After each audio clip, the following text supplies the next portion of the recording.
रउआ लोगन के नीलम कैसेट निश्चय नमस्कार। ए चैनल के सब्सक्राइब करे खातिर लाल बटन पर उंगली दबाई और घंटी के चिन्ह पर क्लिक करके नया नया भोजपुरी गीत के आनंद उठाई।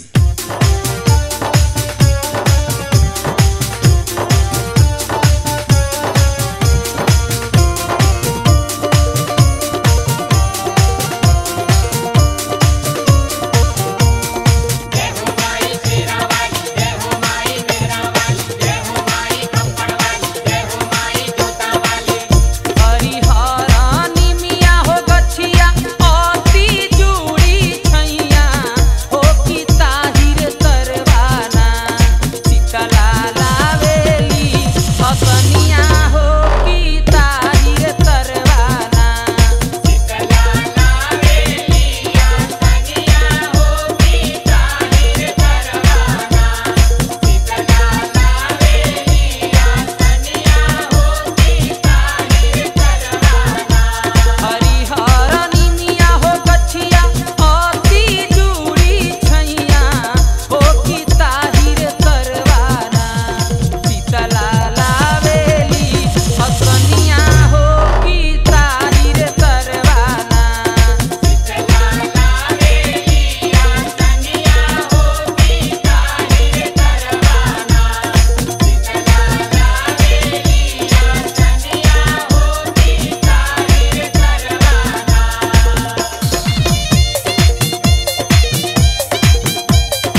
अपार है सखी। मैया के महिमा अपार है सखी। हमें वाली मैया के धइला चरणवा हो, हमें वाली मैया के धइला चरणवा हो, मैया के महिमा अपार है सखी। मैया के महिमा अपार है सखी। मैया के महिमा अपार है सखी।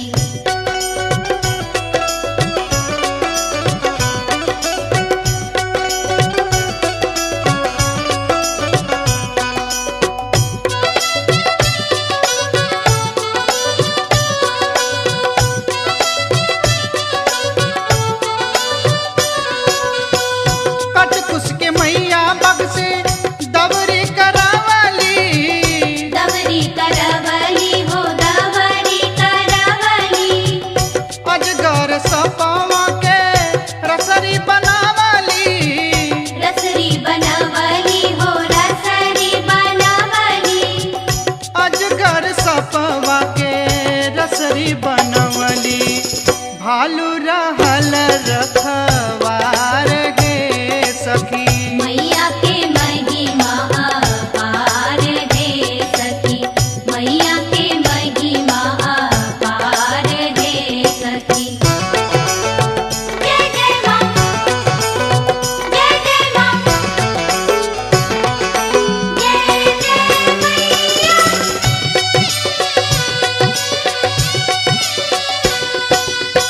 चंड मुंड के मरली मैया महिषा संहारली, महिषा संघरली हो महिषा संघरली।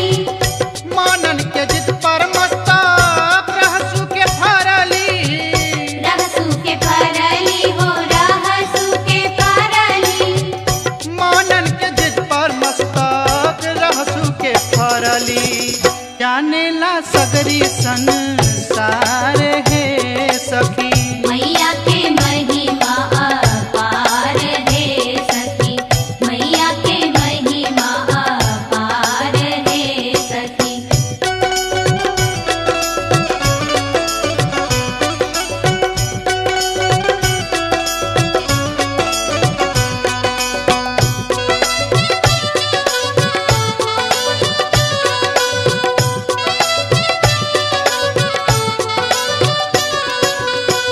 उहे होई सीता चंडी उहे मैहर वाली, उहे मैहर वाली हो उहे मैहर वाली।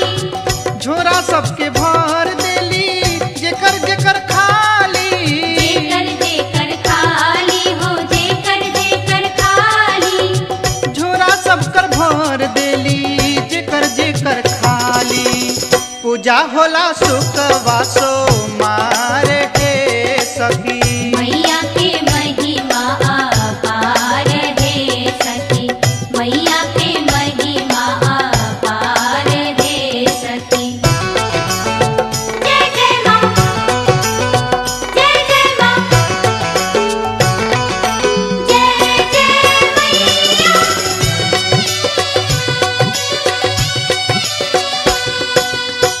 बाबा गजेंद्र को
शरण रउआ ऐनी हमके कोरवा उठा ली माँ। लाले लाले अड़उल के माला बनवनी करवा लगा ली माँ, हे माँ कोरवा उठा ली माँ। मैया आईना आईना मैया आईना, अपना बेटा के लाज बचाईना। मैया आईना आईना मैया आईना। क्षमा छम घूंघर बाजे भवानी भैरो नाचे। क्षमा छम घूंघर बाजे भवानी भैरो नाचे। मैया मोरी हरियो खता तेरा लालम आया द्वार। सुन ले पुकार क्षमा छम घूंघर बाजे भवानी भैरो नाचे। क्षमा छम घूंघर बाजे भवानी भैरो नाचे। क्षमा छम घूंघर बाजे भवानी भैरो नाचे। मैया मोरी जात देह दुबराइल, दिन दिन जात देह दुबराइल। अब तक गवना के दिल नियराइल, अब तक गवना के दिल नियराइल। मोरे अखिया त बाटे लोराइल, मोरे अखिया त बाटे लोराइल। अब तक गवना